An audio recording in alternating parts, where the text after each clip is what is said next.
Happy, oh, look at that bump. Happy Sunday.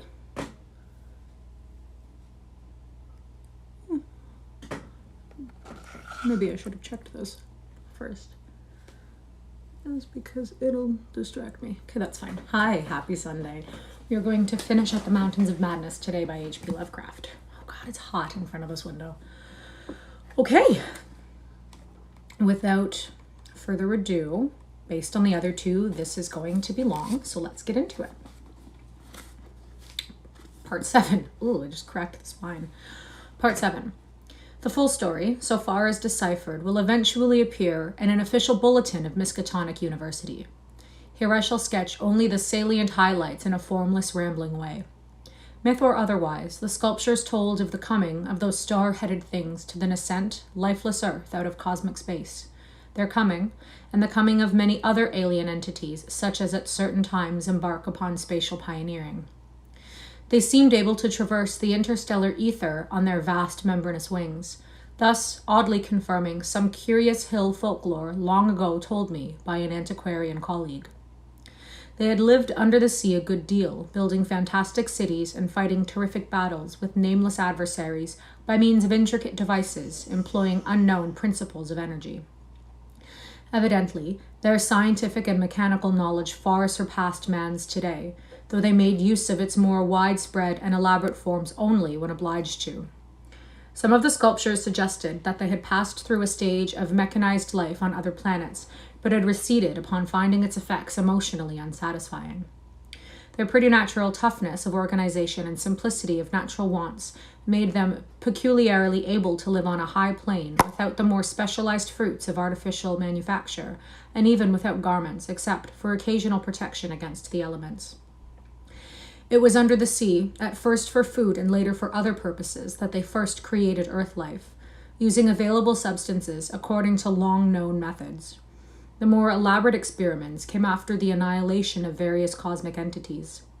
They had done the same thing on other planets, having manufactured not only necessary foods, but certain multicellular protoplasmic masses capable of molding their tissues into all sorts of temporary organs under hypnotic influence, and thereby forming ideal slaves to perform the heavy work of their community. These viscous masses were without doubt what Abdul al-Razed whispered about as the Shoggoths in his frightful Necronomicon, though even that mad Arab had not hinted that any existed on Earth, except in the dreams of those who had chewed a certain alkaloidal herb.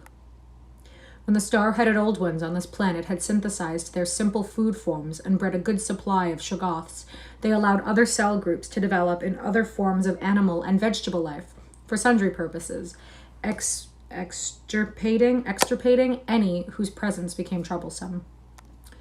With the aid of the Shoggoths, whose explanations could be made to lift prodigious weights, With the aid of the Shoggoths, whose expansions could be made to lift prodigious weights, the small, low cities under the sea grew to vast and imposing labyrinths of stone, not unlike those which later rose on land. Indeed, the highly adaptable old ones had lived much on land in other parts of the universe, and probably retained many traditions of land construction. As we studied the architecture of all these sculptured Paleogene cities, including those whose eon-dead corridors we were even then traversing, we were impressed by a curious coincidence which we had not yet tried to explain, even to ourselves.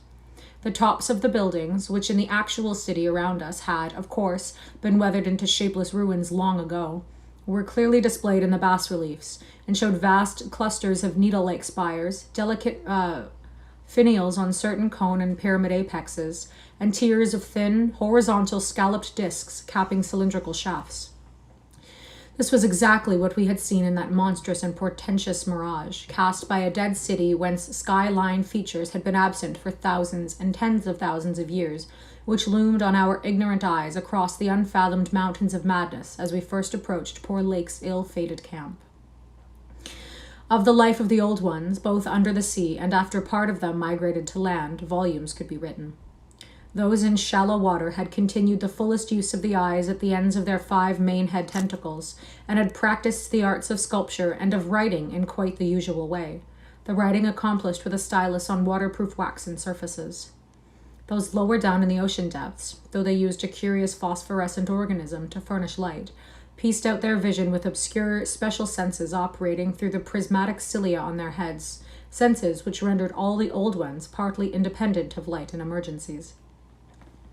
Their forms of sculpture and writing had changed curiously during the descent, embodying certain apparently chemical coating processes, probably to secure phosphorescence, which the bas reliefs could not make clear to us. The beings moved in the sea partly by swimming, using the lateral crinoid arms, and partly by wriggling with the lower tier of tentacles containing the pseudofeet. Occasionally, they accomplished long swoops with the auxiliary use of 2 or more sets of their fan-like folding wings. On land, they locally used the pseudofeet, but now and then flew to great heights or over long distances with their wings. The many slender tentacles into which the crinoid arms branched were infinitely delicate, flexible, strong, and accurate in muscular nervous coordination, ensuring the utmost skill and dexterity in all artistic and other manual operations. The toughness of the things was almost incredible.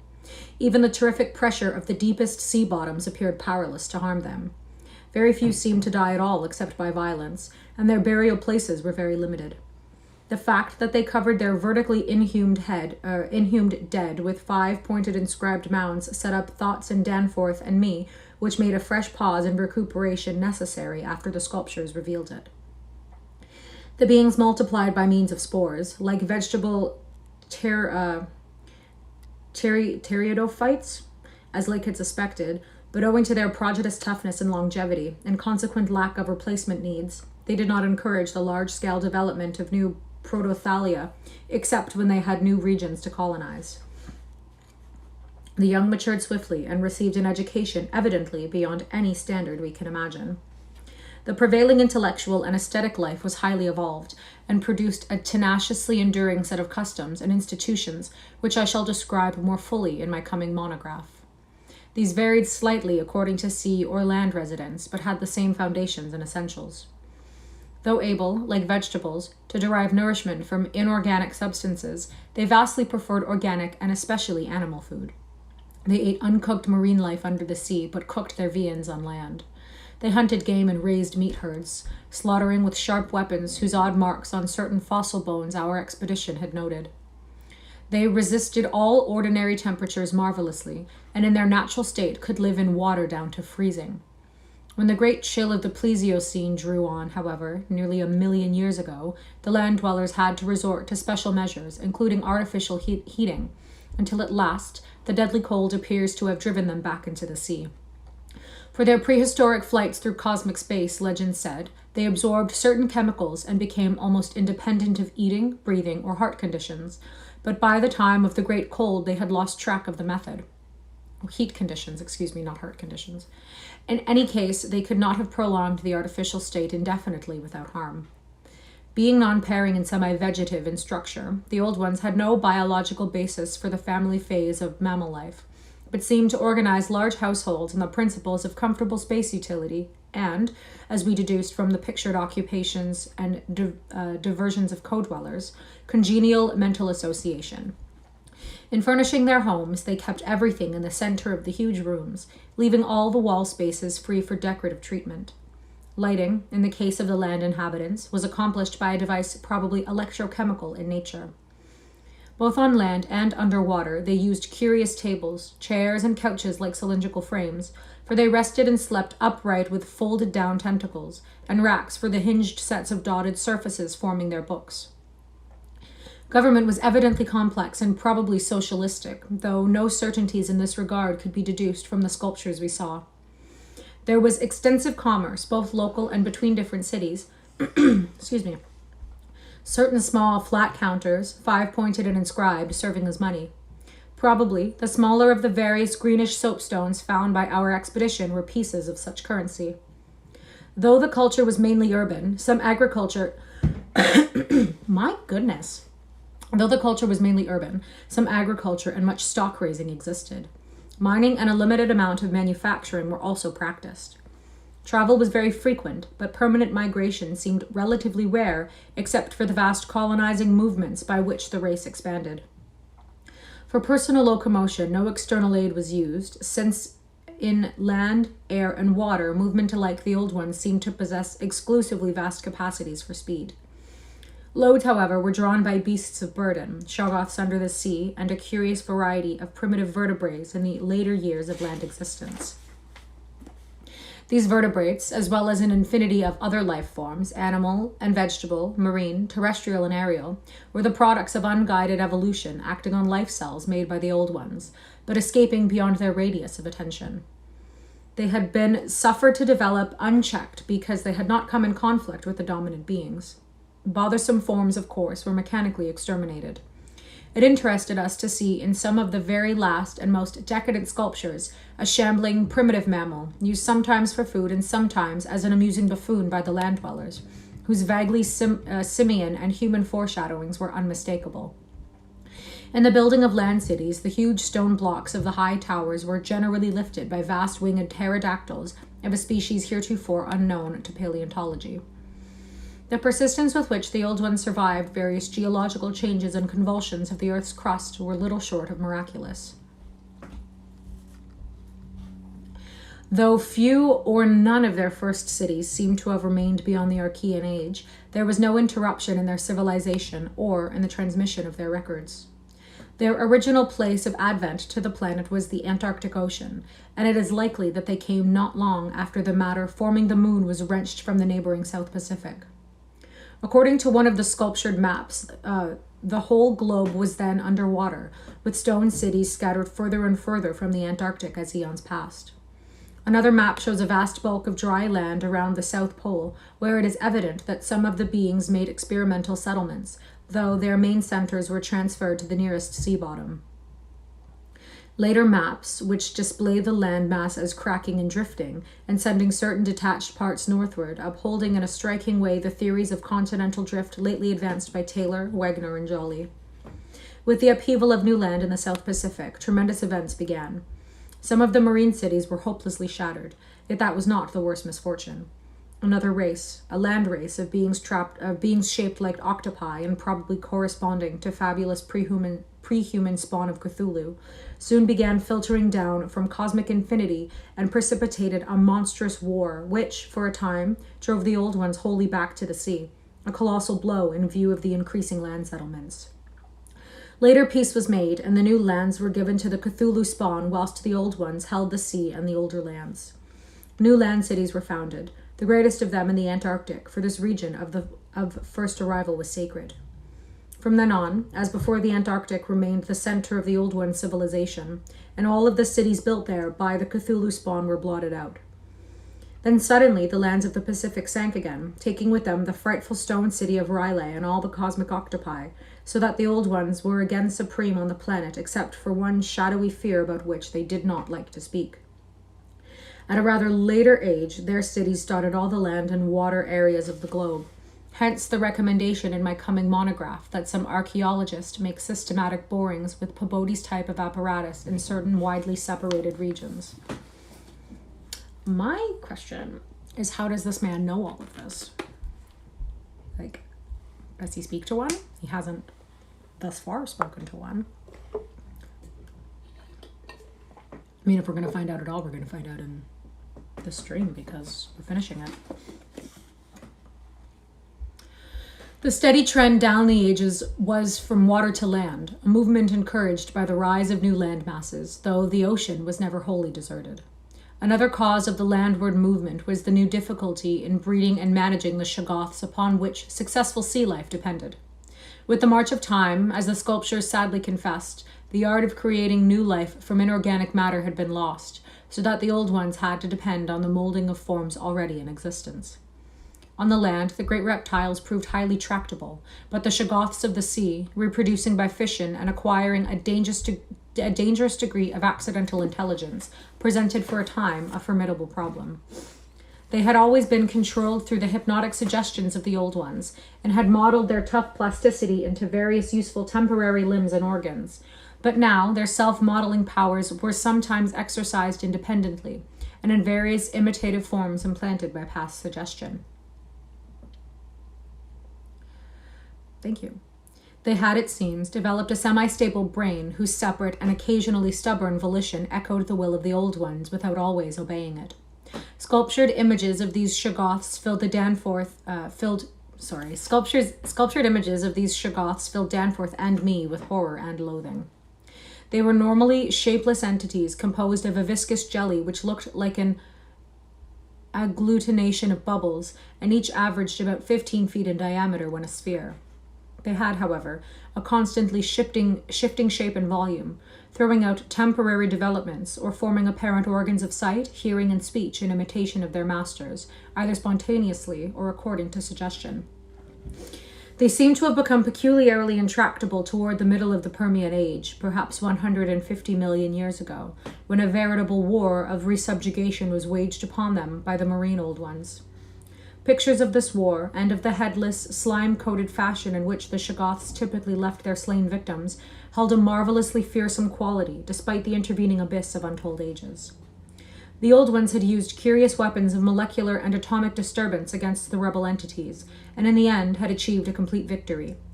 Thereafter, the sculptures showed a period in which Shoggoths were tamed and broken by armed Old Ones as the wild horses of the American West are tamed by cowboys. Though during the rebellion the Shoggoths had shown an ability to live out of water, this transition was not encouraged, since their usefulness on land would hardly have been commensurate with the troubles of their management. During the Jurassic Age, the Old Ones met fresh adversity in the form of a new invasion from outer space, this time by half-fungus, half-crustacean creatures undoubtedly the same as those figuring in certain whispered hill legends of the north and remembered in the Himalayas as the Migo or abominable snowmen. To fight these beings, the Old Ones attempted, for the first time since their terrene advent, to sally forth again into the planetary ether, but despite all traditional preparations, found it no longer possible to leave Earth's atmosphere. Whatever the old secret of interstellar travel had been, it was now definitely lost to the race. In the end, the Migo drove the Old Ones out of all the northern lands, though they were powerless to disturb those in the sea. Little by little, the slow retreat of the elder race to the original Antarctic habitat was beginning.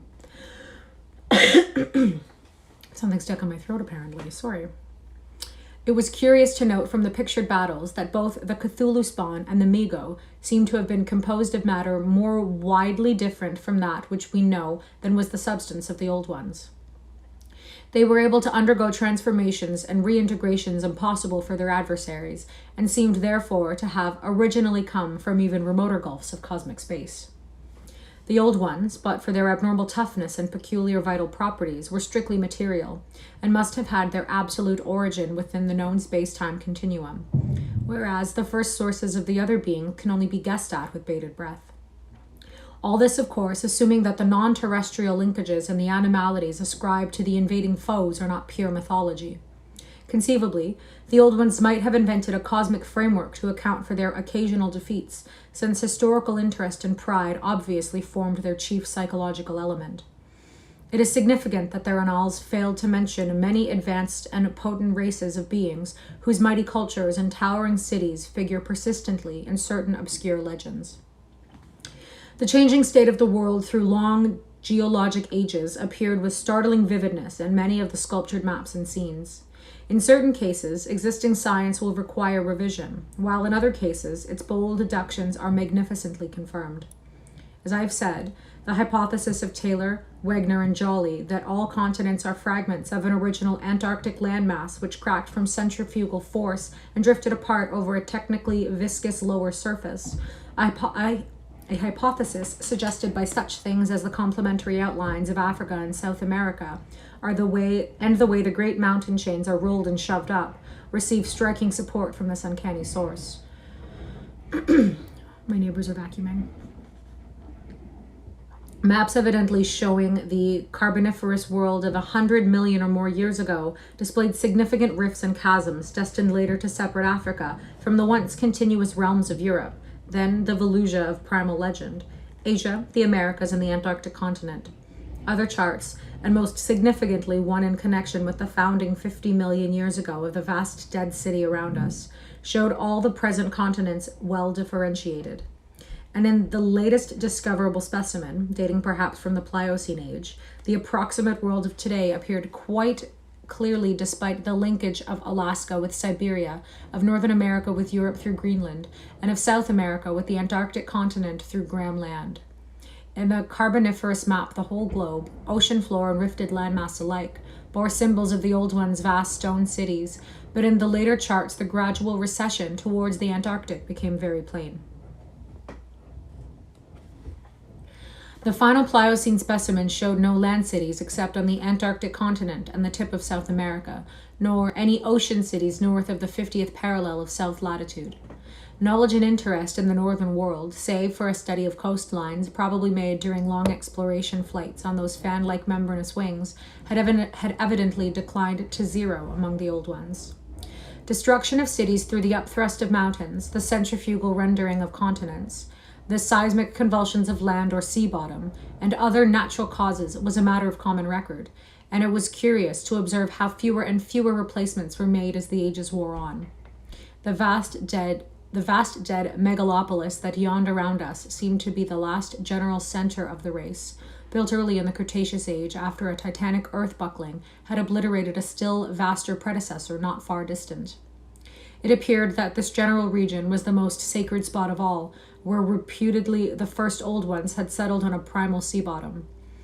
In the new city, many of whose features we could recognize in the sculptures, but which stretched fully 100 miles along the mountainous range in each direction beyond the furthest limits of our aerial survey, there were reputed to be preserved certain sacred stones forming part of the first sea bottom city, which thrust up to light after long epochs in the course of the general crumbling of strata. That was a lot. Okay. Part 8. Naturally, Danforth and I studied with a special interest and a peculiarly personal sense of awe everything pertaining to the immediate district in which we were. Of this local material there was naturally a vast abundance, and on the tangled ground level of the city we were lucky enough to find a house of very late date whose walls, though somewhat damaged by a neighboring rift, contained sculptures of decadent workmanship, carrying the story of the region much beyond the period of the Pliocene map, whence we derived our last general glimpse of the pre-human world. This was the last place we examined in detail, since what we found there gave us a fresh immediate objective. Certainly, we were in one of the strangest, weirdest, and most terrible of all the corners of the Earth's globe. Of all existing lands, it was infinitely the most ancient. This conviction grew upon us that the hideous upland must indeed be the fabled nightmare plateau of Leng, which even the mad author of the Necronomicon was reluctant to discuss. The great mountain chain was tremendously long, starting as a low range at Luitpold Land on the coast of Weddell Sea and virtually crossing the entire continent. The really high part stretched into a mighty arc from about latitude 82 degrees east, longitude 60 degrees, to latitude 70 degrees east, longitude 115 degrees, with its concave side toward our camp and its seaward end in the region of that long, ice-locked coast whose hills were glimpsed by Wilkes and Mawson at the Antarctic Circle. Yet even more monstrous exaggerations of nature seemed disturbingly close at hand. I have said that these peaks are higher than the Himalayas, but the sculptures forbid me to say that they are Earth's highest. That grim honor, is beyond doubt reserved for something which half the sculptors hesitated to record at all, whilst others approached it with obvious repugnance and trepidation. It seems that there was one part of the ancient land, the first part that ever rose from the waters after the earth had flung off the moon and the old ones had seeped down from the stars, which had come to be shunned as vaguely and named evil. Which had come to be shunned as vaguely and namelessly evil. There we go. Thanks for being here. Have a great day. Cities built there had crumbled before their time and had been found suddenly deserted. Then, when the first great earth buckling had convulsed the region in the Comanchian age, a frightful line of peaks had shot suddenly up amidst the most appalling din and chaos, and earth had received her loftiest and most terrible mountains.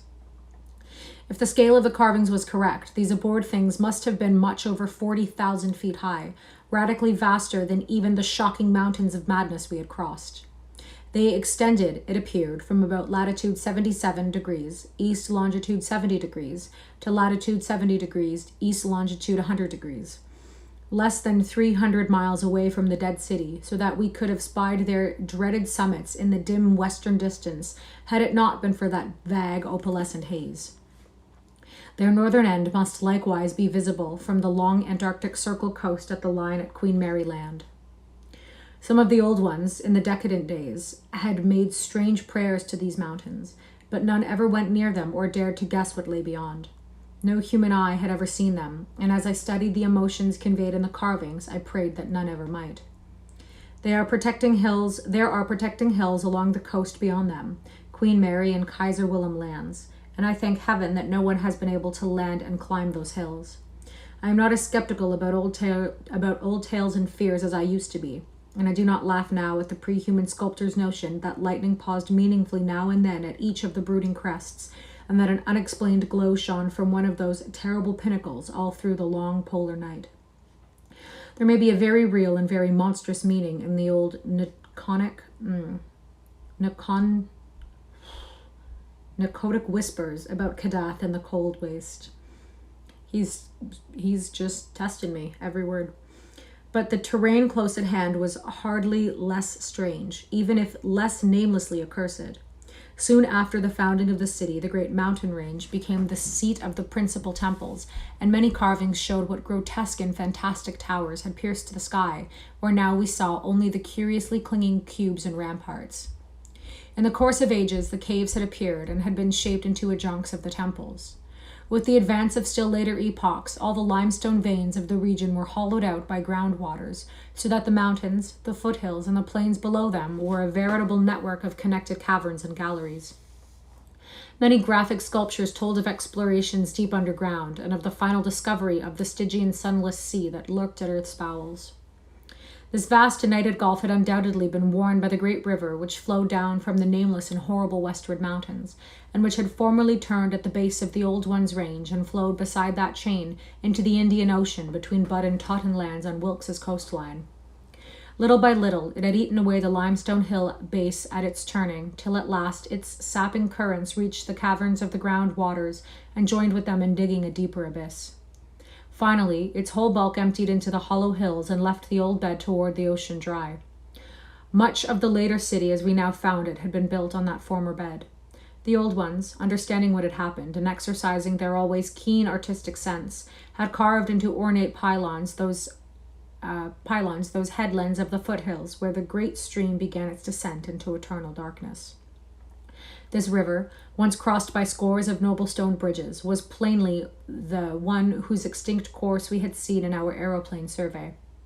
Its position in different carvings of the city helped us to orient ourselves to the scene as it had been at various stages of the region's age-long, eon-dead history, so that we were able to sketch a hasty but careful map of the salient features, squares, important buildings, and the like, for guidance in further explorations.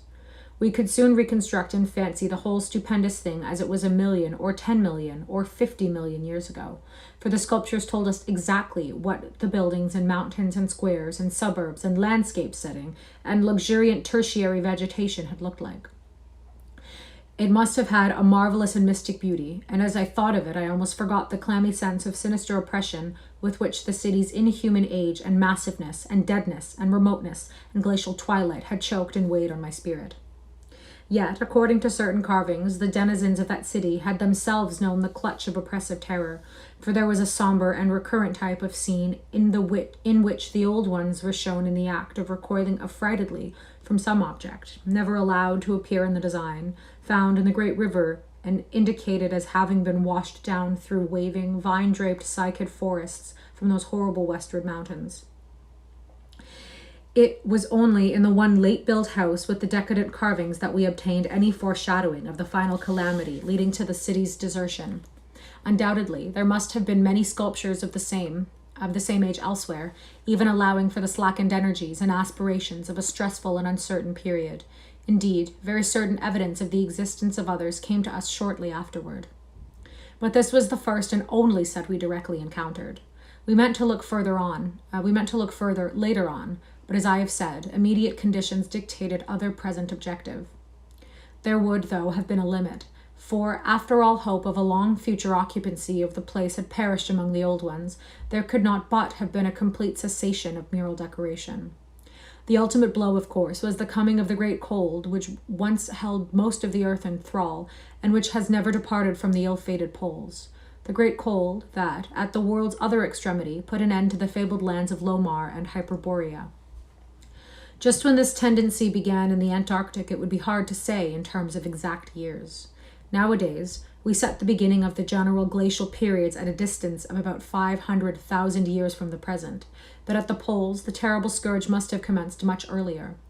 All quantitative estimates are partly guesswork, but it is quite likely that the decadent sculptures were made considerably less than 1,000,000 years ago, and that the actual desertion of the city was complete long before the conventional opening of the Pleistocene. Pleistocene? 500,000 years ago, as reckoned in terms of the Earth's whole surface. In the decadent sculptures, there were signs of thinner vegetation everywhere, and of a decreased country life on the part of the old ones. Heating devices were shown in the houses, and winter travelers were represented as muffled in protective fabrics. Then we saw a series of cartouches, the continuous band arrangement being frequently interrupted in these later carvings, depicting a constantly growing migration to the nearest refuges of great warmth, some fleeing to cities under the sea of the faraway coast, and some clambering down through networks of limestone caverns and the hollow hills to the neighboring black abyss of subterranean waters. In the end, it seems to have been the neighboring abyss which received the greatest colonization. This was partly due, no doubt, to the traditional sacredness of the special region, but may have been more conclusively determined by the opportunities it gave for continuing the use of the great temples on that honeycombed mountain, for retaining the vast land city as a place of summer residence and base of communication with various minds. The linkage of old and new abodes was made more effective by means of several gratings and improvements along the connecting routes, including the chiseling of numerous direct tunnels from the ancient metropolis to the Black Abyss, sharply down-pointing tunnels whose mouths were carefully drew according to our most thoughtful estimates on the guide maps we were compiling. It was obvious that at least 2 of these tunnels lay within a reasonable exploring distance of where we were, both being on the mountainward edge of the city, one less than 1/4 of a mile toward the ancient river course, and the other perhaps twice that distance in the opposite direction.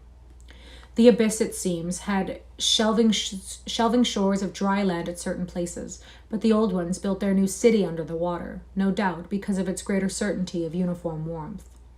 The depth of the hidden sea appears to have been very great, so that the Earth's internal heat could ensure its habitability for an indefinite period. The beings seem to have had no trouble in adapting themselves to part-time, and eventually, of course, full-time, residence underwater, since they had never allowed their gills systems to atrophy.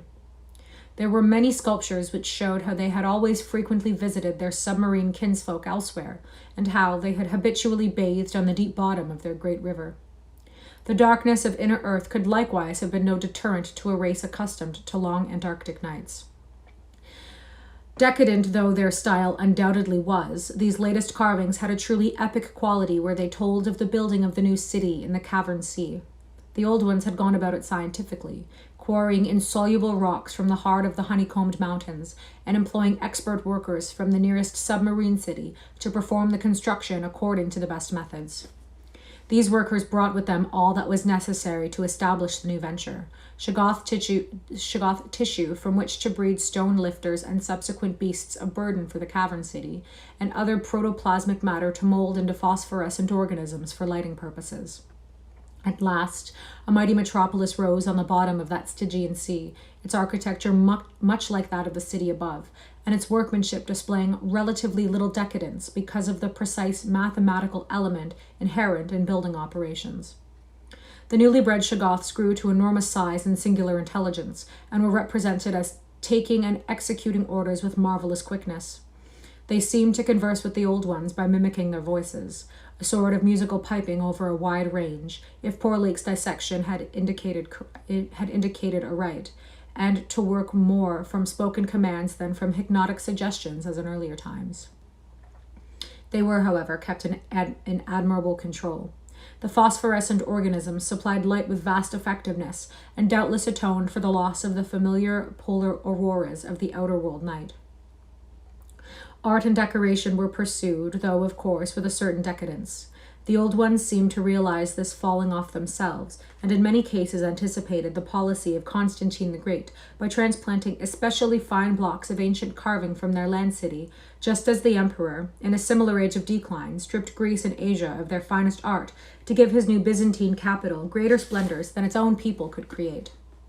That the transfer of sculptured blocks had not been more extensive was doubtless owing to the fact that the land city was not at first wholly abandoned. By the time total abandonment did occur, and it surely must have occurred before the polar Pleistocene was far advanced, the older ones had perhaps become satisfied with their decadent art, or had ceased to recognize the superior merit of the older carvings. At any rate, the eon-silent ruins around us had certainly undergone no wholesale sculptural denudation, though all the best separate statues, like other movables, had been taken away. The decadent cartouches and didoes telling the story were, as I have said, the latest we could find in our limited search. They left us with a picture of the old ones shuttling back and forth betwixt the land city in summer and the sea cavern city in winter, and sometimes trading with the sea-bottom cities off the Antarctic coast. By this time, the ultimate doom of the land city must have been recognized, for the sculptures showed many signs of the cold's malign encroachments. Vegetation was declining, and the terrible snows of the winter no longer melted completely, even in midsummer. The saurian livestock were nearly all dead, and the mammals were standing it none too well. To keep on with the work of the upper world, it had become necessary to adapt some of the amorphous and curiously cold-resistant shoggoths to land life, a thing the old ones had formerly been reluctant to do. The great river was now lifeless, and the upper sea had lost most of its denizens except the seals and whales. All the birds had flown away, save only the great, grotesque penguins. What had happened afterward we could only guess. How long had the new sea cavern city survived? Was it still down there, a stony corpse in eternal blackness? Had the subterranean waters froze at last? To what fate had the ocean-bottom cities of the outer world been delivered? Had any of the old ones shifted north ahead of the creeping ice cap? Existing geology shows no trace of their presence. Had the frightful Migo still been a menace in the outer land world of the north? Could one be sure of what might or might not linger, even to this day, in the lightless and unplumbed abysses of Earth's deepest waters? Those things had seemingly been able to withstand any amount of pressure, and men of the sea have fished up curious objects at times. And has the killer whale theory really explained the savage and mysterious scars on Antarctic seals noticed a generation ago by Borchgrevink? The specimens found by Poor Lake did not enter into these guesses, for their geologic setting proved them to have lived at what must have been a very early date in the land city's history. They were, according to their location, certainly not less than 30 million years old, and we reflected that in their day, the sea cavern city, and indeed the cavern itself, had had no existence. They would have remembered an older scene, with lush tertiary vegetation everywhere, a younger land city of flourishing arts around them, and a great river sweeping northward along the base of the mighty mountains toward a faraway tropic ocean. And yet, we could not help thinking about these specimens, especially about the 8 perfect ones that were missing from Lake's hideously ravaged camp. There was something abnormal about that whole business, the strange things we have tried so hard to lay to somebody's madness, those frightful graves, the amount and nature of the missing material, Gedney, the unearthly toughness of those archaic monstrosities, and the queer vital freaks the sculptures now showed the race to have.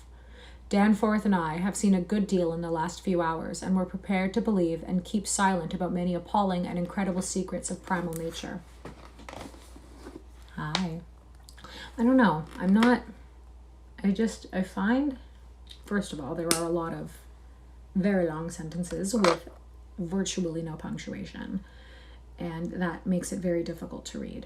And when he's doing all of this explaining, like, I get it, but it's like, I don't need to know about how their cities collapsed, how their civilizations collapsed. I know that's like the whole point, but that's how I feel.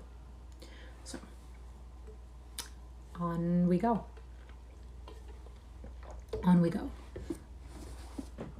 Part 9. How many parts are there? There's a lot of pages left. It's 12 parts. Okay. Part 9.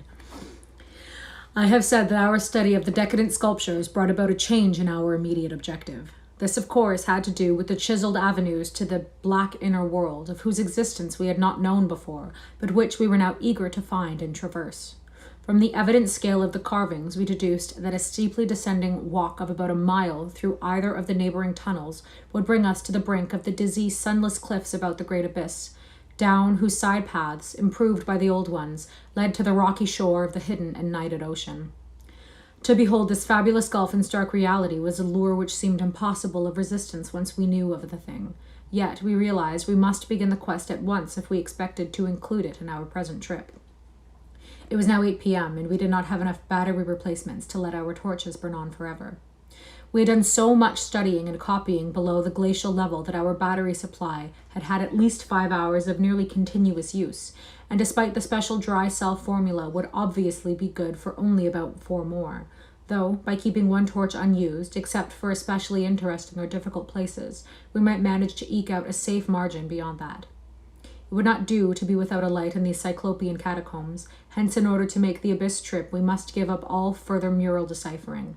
Of course, we intended to revisit the place for days and perhaps weeks of intensive study and photography, curiosity having long ago got the better of horror, but just now we must hasten. Our supply of trailblazing paper was far from unlimited, and we were reluctant to sacrifice spare notebooks or sketching paper to augment it, but we did let one large notebook go.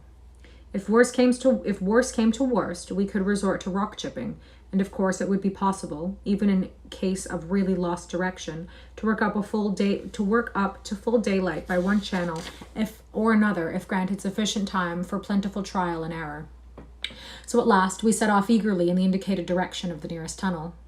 According to the carvings from which we had made from our map, the desired tunnel mouth could not be more than 1/4 of a mile from where we stood, the intervening space showing solid-looking buildings quite likely to be penetrable still at a subglacial level. The opening itself would be in the basement, on the angle nearest the foothills, of a vast 5-pointed structure of evidently public and perhaps ceremonial nature, which we tried to identify from our aerial survey of the ruins. No such structure came to our minds as we recalled our flight, hence we concluded that its upper parts had been greatly damaged, or that it had been totally shattered in an ice rift we had noticed. In the latter case, the tunnel would probably turn out to be choked so that we would have to try the next nearest one, the one less than a mile to the north. The intervening river course prevented our trying any of the more southern tunnels on this trip, and indeed, if both of the neighboring ones were choked, it was doubtful whether our batteries would warrant an attempt on the next northerly one, about a mile beyond our second choice. As we threaded our dim way through the labyrinth with the aid of map and compass, traversing rooms and corridors in every stage of ruin and preservation, clambering up ramps, crossing upper floors and bridges, and clambering down again, encountering choked doorways and piles of debris, hastening now and then along finely preserved and uncannily immaculate stretches, taking false leads and retracting our way, in such cases removing the blind paper trail we had left, and once in a while striking the bottom of the open shaft through which daylight poured or trickled down. We were repeatedly tantalized by the sculptured walls along our route. Many must have told tales of immense historical importance, and only the prospect of later visits reconciled us to the need of passing them by. As it was, we slowed down once in a while and turned on our second torch. If we had had more films, we would certainly have paused briefly to photograph certain bas-reliefs, but time-consuming hand copying was clearly out of the question. I was now once more to a place where the temptation to hesitate, or to hint rather than stare, is very strong. It is necessary, however, to reveal the rest in order to justify my courage hint rather than state is very strong. That's what the other one should have been. It is necessary, however, to reveal the rest in order to justify my course in discouraging further exploration. We had wormed our way very close to the computed site of the tunnel's mouth, having crossed a second-story bridge to what seemed plainly the tip of a pointed wall, and descended to a ruinous corridor especially rich in decadently elaborate and apparently ritualistic sculptures of late workmanship, when, shortly before 8:30 p.m., Danforth's keen young nostrils gave us the first hint of something unusual. If we had had a dog with us, I suppose we would have been warned before. At first, we could not precisely say what was wrong with the formerly crystal pure air, but after a few seconds, our memories reacted only too definitely. Let me try to state the thing without flinching. There was an odor that was vaguely, subtly, and unmistakably akin to what had nauseated us upon opening that insane grave of the horror pool Lake had dissected. Of course, the revelation was not as clearly cut at the time as it sounds now. There were several conceivable explanations, and we did a good deal of indecisive whispering. Most important of all, we did not retreat without further investigation, for having come this far, we were loath to be balked by anything short of certain disaster. Anyway, what we must have suspected was altogether too wild to believe. Such things did not happen in any normal world. It was probably sheer irrational instinct which made us dim our single torch, tempted no longer by the decadent and sinister sculptures that leered menacingly from the oppressive walls, and which softened our progress to a cautious tiptoeing and crawling over the increasingly littered floor in heaps of debris.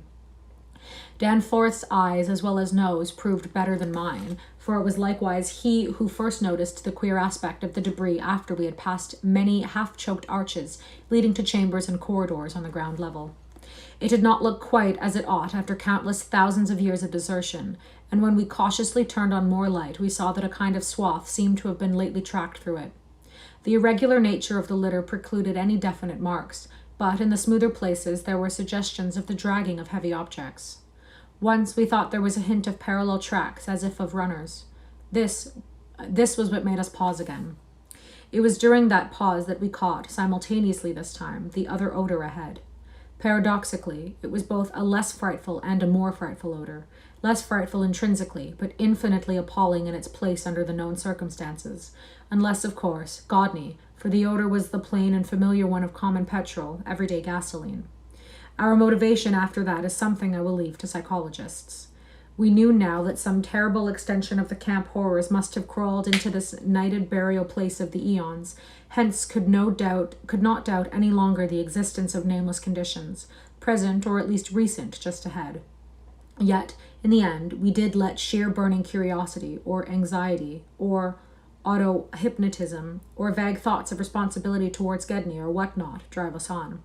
Danforth whispered again of the print he thought he had seen at the alley turning in the ruins above, and of the faint musical piping, potentially of tremendous significance in the light of Lake's dissection report, despite its close resemblance to the cave-mouth echoes of the windy peaks, which he thought he had shortly afterward half-heard from unknown depths below.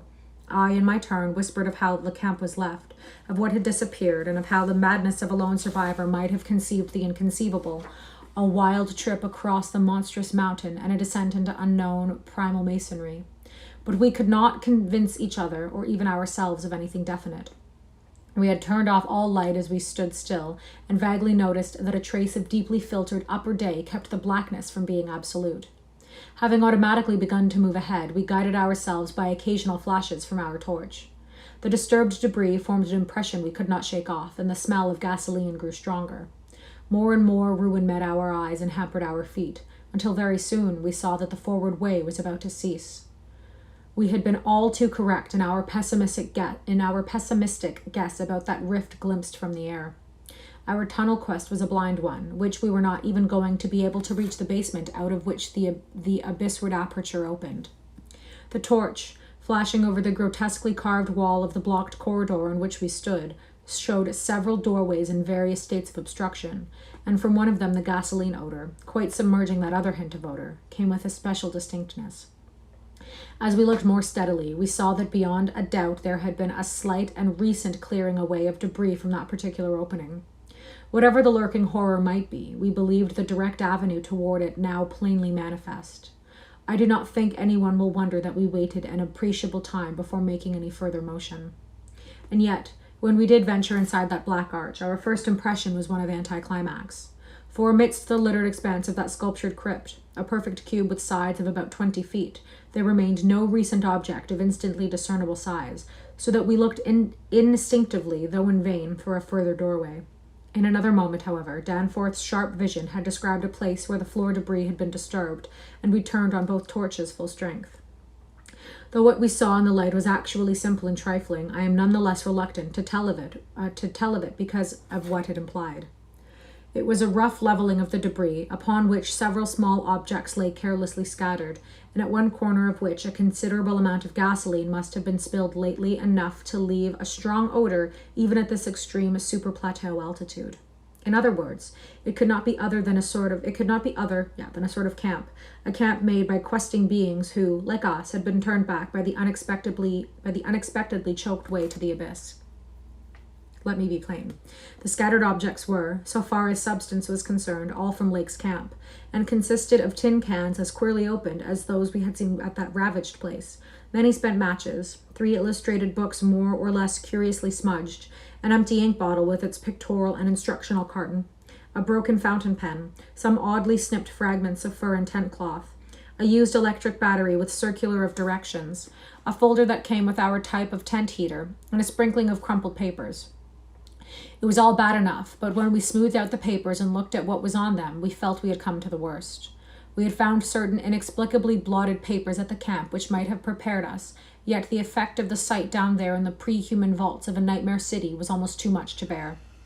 A mad Gedney might have made the groups of dots in imitation of those found on the greenish soapstones, just as the dots on those insane 5-pointed grave mounds might have been made, and he might conceivably have prepared rough, hasty sketches, varying in their accuracy or lack thereof it, which outlined the neighboring parts of the city and traced the way from a circularly represented place outside our previous route, a place we identified as a great cylindrical tower in the carvings and as a vast circular gulf glimpsed in our aerial survey, to the present 5-pointed structure and the tunnel mouth therein.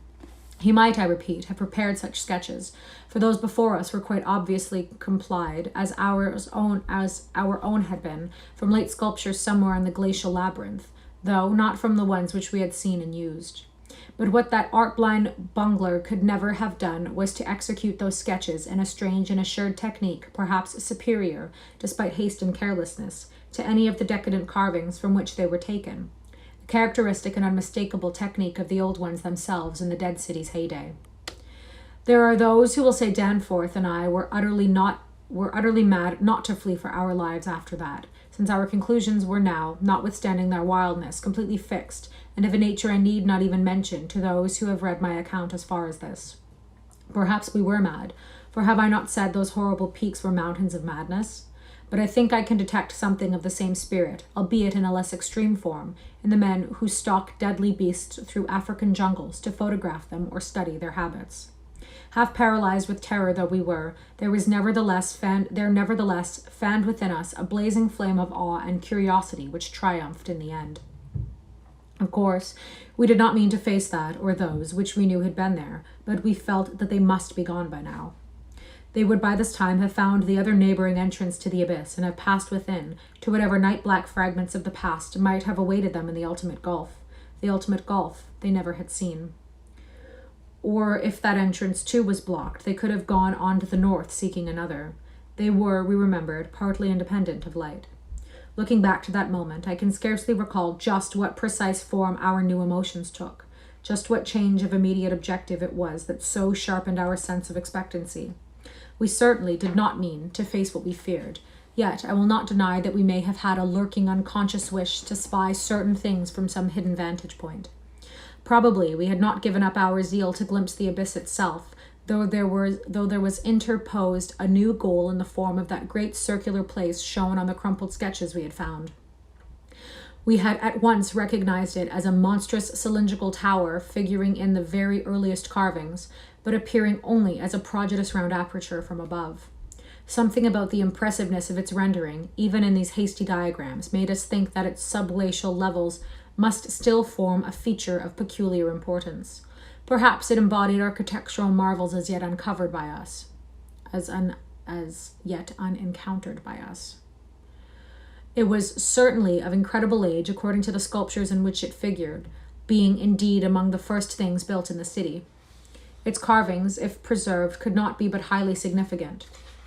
Moreover, it might form a good present link with the upper world, a shorter route than the one we were so carefully blazing, and probably that by which those others had descended. At any rate, the thing we did was to study the terrible sketches, which quite perfectly confirmed our own, and start back over the indicated course to the circular place, the course which our nameless predecessors must have traversed twice before us. The other neighboring gate to the abyss would lie beyond that. I need not speak of our journey, during which we continued to leave an economical trail of paper, for it was precisely the same in kind as that by which we had reached the cul-de-sac, except that it tended to adhere more closely to the ground level and even descended to basement corridors. Every now and then we could trace certain disturbing marks in the debris or litter underfoot, and after we had passed outside the radius of the gasoline scent, we were again faintly conscious, spasmodically, of that more hideous and more persistent scent. After the way had branched from our former course, we sometimes gave the rays of our single torch a furtive sweep along the walls, nothing in almost every case the well-nigh omnipresent sculptures, which indeed, After the way had branched from our former course, we sometimes gave the rays of our single torch a furtive sweep along the walls, noting, in almost every case, the well-nigh omnipresent sculptures, which indeed seemed to have formed a main aesthetic outlet for the old ones. About 9:30 p.m., while traversing a long vaulted corridor whose increasingly glaciated floor seemed somewhat below the ground level and whose roof grew lower as we advanced, we began to see strong daylight ahead and were able to turn off our torch. It appeared that we were coming to the vast circular place and that our distance from the upper air could not be very great. The corridor ended in an arch surprisingly low for these megalithic ruins, but we could see much through it even before we emerged. Beyond there stretched a prodigious round space, fully 200 feet in diameter, strewn with debris and containing many choked archways corresponding to the one we were about to cross. The walls were, in available spaces, boldly sculptured into a spiral band of heroic proportions, and displayed, despite the destructive weathering caused by the openness of the spot, an artistic splendor far beyond anything we had encountered before. The littered floor was quite heavily glaciated, and we fancied that the true bottom lay at a considerably lower depth. But the salient object of the place was the titanic stone ramp which, eluding the archways by a sharp turn outward into the open floor, wound spirally up the stupendous cylindrical wall like an inside counterpart of those once climbing outside the monstrous towers or ziggurats of antique Babylon. Only the rapidity of our flight and the perspective which confounded the descent with the towers in our wall had prevented our noticing this feature from the air and thus caused us to seek another avenue to the subglacial level. Babodi might have been able to tell what sort of engineering held it in place, but Danforth and I could merely admire and marvel. We could see mighty stone corbels and pillars here and there, but what we saw seemed inadequate to the function performed. The thing was excellently preserved up to the present top of the tower, a highly remarkable circumstance in view of its exposure, and its shelter had done much to protect the bizarre and disturbing cosmic sculptures on the walls. As we stepped into the awesome half-daylight of this monstrous cylinder bottom, 50 million years old, and without doubt the most primally ancient structure ever to meet our eyes, we saw that the ramp-traversed sides stretched dizzily up to a height of fully 60 feet. This, we recall from our aerial survey, meant an outside glaciation of some 40 feet, since the yawning gulf we had seen from the plain had been at the top of an approximately 20-foot mound of crumbled masonry, somewhat sheltered for 3/4 of its circumference by the massive curving walls of a line of higher ruins. According to the sculptures, the original tower had stood in the center of an immense circular plaza, and had been perhaps 500 or 600 feet high, with tiers of horizontal discs near the top and a row of needle-like spires along the upper rim. Most of the masonry had obviously toppled outward rather than inward, a fortunate happening, since otherwise the ramp might have been shattered and the whole interior choked. As it was, the ramp showed sad battering, whilst the choking was such that all the archways at the bottom seemed to have been recently cleared. It took us only a moment to conclude that this was indeed the route by which those others had descended, and that this would be the logical route of our own ascent, despite the long trail of paper we had left elsewhere. The tower's mouth was no further from the foothills and our waiting plain than was the great terraced building we had entered, and any further subglacial exploration we might make on this trip would lie in this general direction. Oddly, we were still thinking about possible later trips, even after all we had seen and guessed. Then, as we picked our way cautiously over the debris of the great floor, there came a sight which for the time excluded all other matters. It was the neatly huddled array of 3 sledges in that further angle of the ramp's lower and outward projecting course, which had hitherto been screened from our view. They were there, the 3 sledges missing from Lake's camp, shaken by a hard usage which must have induced forcible dragging along great reaches of snowless masonry and debris, as well as much hand portage over utterly unnavigable places. They were carefully and intelligently packed and strapped, and contained things memorably familiar enough: the gasoline stove, fuel cans, instrument cases, provision tins, tarpaulins obviously bulging with books, and some bulging with less obvious contents, everything derived from Lake's equipment. After what we had found in that other room, we were in a measure prepared for this encounter. The really great shock came when we stepped over and undid one tarpaulin whose outlines had peculiarly disquieted us. Peculiarly disquieted us. What a weird word to see written down. It seems that others as well as Lake had been interested in collecting typical specimens, for there were 2 here, both stiffly frozen, perfectly preserved, patched with adhesive plaster where some wounds around the neck had occurred, and wrapped with care to prevent further damage. They were the bodies of young Gedney and the missing dog. And I have decided that's where we're going to stop for today. I will finish it tomorrow because I have been struggling, and for some reason I have something caught in the back of my throat. So, happy Sunday, and I hope everyone has a great day, and thank you for reading with me, and I will upload this on YouTube. So, see you tomorrow. Bye.